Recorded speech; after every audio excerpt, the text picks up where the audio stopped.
Starfield may allow players to visit a future version of Earth. Take-Two CEO has a similar stance to putting AAA games on subscription services day one, and Call of Duty studio Infinity Ward may be working on an open-world RPG. This is your Daily Fix.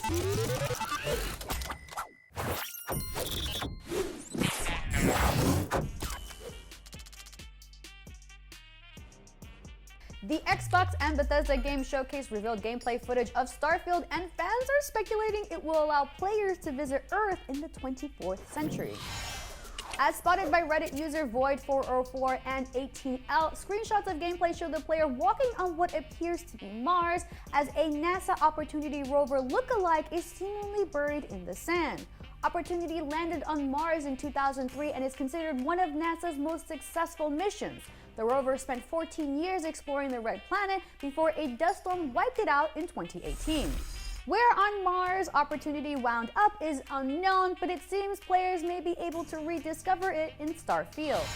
This is leading to fan speculation that among the 1,000 planets players will be able to explore, we might be paying a visit to our own solar system Sol.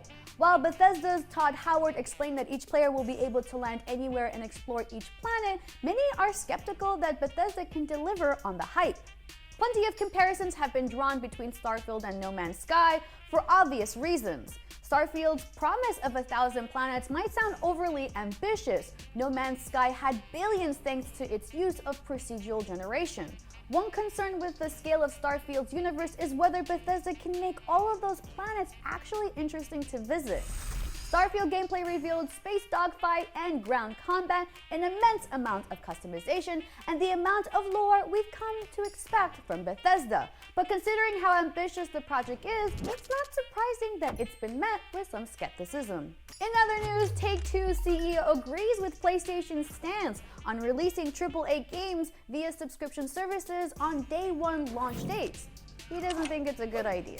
Take-Two CEO Strauss Zelnick spoke at GI Live's online keynote where he discussed his skepticism. It's a day of skepticism. Zelnick argued that doesn't make any sense to us because economically speaking, we don't think consumers are prepared to pay for that. And we can't afford to turn our business upside down in a way that doesn't make sense economically.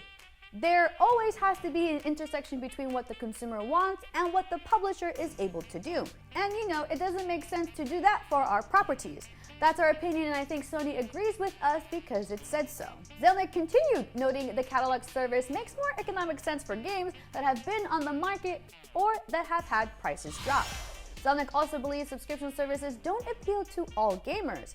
He pointed out how people in the United States consume 150 hours of linear programming a month. However, games are consumed at a much different rate at about 45 hours a month. That's around 2 to 4 games a month, or way less for bigger games. But either way, the point is that the average subscriber isn't burning through a library of 100 games in a single month. Zelnick concluded his statement with, "It's not clear that your broad-based audience wants access to many hundreds of games in a month and is willing to pay for them. It is possible that a small subset of the audience wants that, but I don't think it's a broad base because it's not how people tend to consume interactive entertainment." He admitted he could be completely wrong about his perspective and is happy if that were the case, but ultimately he and his team are aiming to support consumer wants, so things could change. For those of you who subscribe to a Game Pass or a similar service, how many games do you play in a month and how many do you actually finish? Let me know in the comments.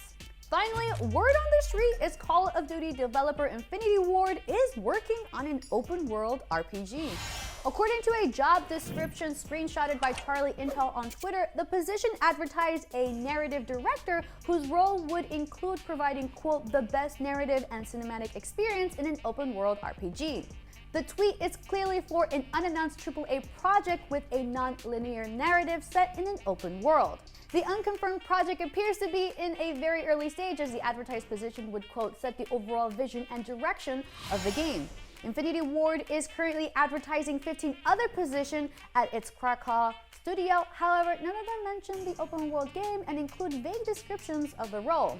If this RPG is for real, it would be a pretty huge shift for Infinity Ward. Since the studio was founded in 2002, it hasn't released anything that wasn't a Call of Duty game. Summer of Gaming continues all throughout June, and it's all thanks to Samsung SSD, the official product partner of IGN Summer of Gaming. In 5, 4, 3, 2. We're out of space. On it. We're going live.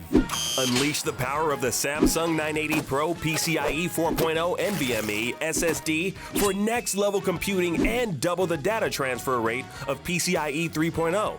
It's 12 times faster than Samsung SATA SSDs, making for a whole new user experience. It's easy to install. Boost your PC performance, load games faster and more reliably, no matter how intensive the workload. The Samsung SSD 980 Pro and 980 Pro with heatsink are proud partners of IGN's Summer of Gaming. We're good. In 5, 4, 3, 2.